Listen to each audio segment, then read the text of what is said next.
He will always be our king, our hero, and our heart of our family. Thank you, Daddy. Third Congress America Hall of Fame inductee Carol Diablo.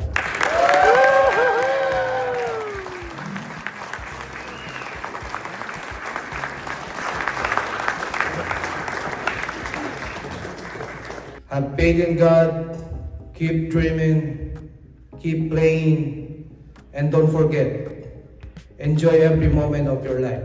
Thanks everyone, God bless.